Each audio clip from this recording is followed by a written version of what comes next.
And if my sister happens to live in America, where there are 4.8 million females more than male, or my sister happens to live in one of the countries of European Union, where there are 10.2 million females more than male, and if every man finds a woman for himself, every man finds a woman for himself, and I agree with you, one man should marry only one woman, yet there'll be 4.8 million females in America who will not find husbands. There'll be 1.2 million females in Germany who will not find husbands. There will be 10.2 million females in Bangladesh who will not find husbands. There'll be 4.2 million females in Bangladesh who will not find husbands. There'll be 10 million females in Russia who will not find husbands. There'll be 10.2 million females in European Union who will not find husbands. I'm asking the question, if your sister or my sister happens to be one of these women, the only option for them is if the market is saturated. If one man has found a woman for himself, there will be millions of people in America, Bangladesh, Russia, European Union.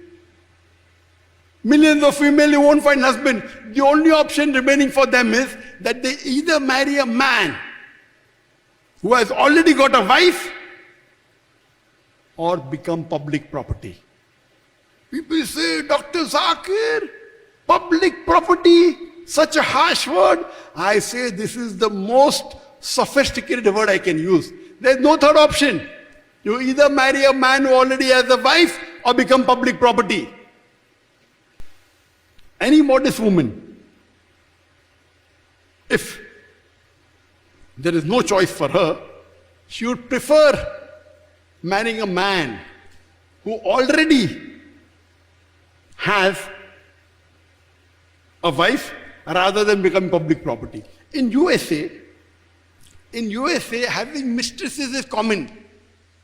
On an average, a man, before he marries a woman, he has 6 sexual partners.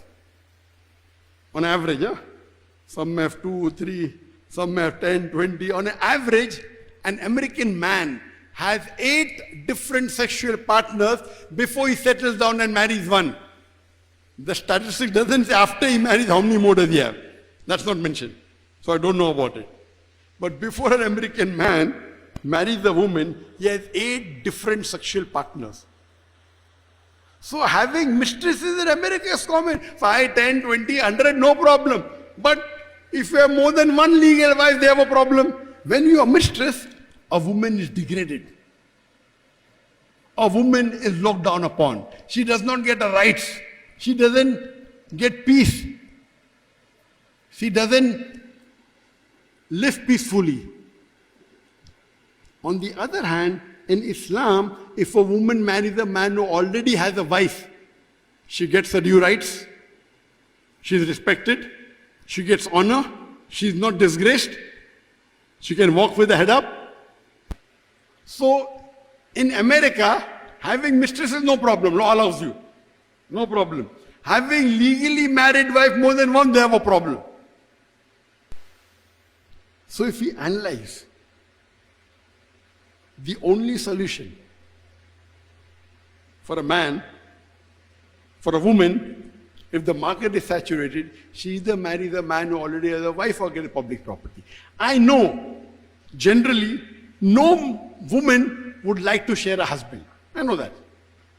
But a Muslimah who has knowledge of Islam, she would not mind sharing a husband to prevent a sister from becoming public property.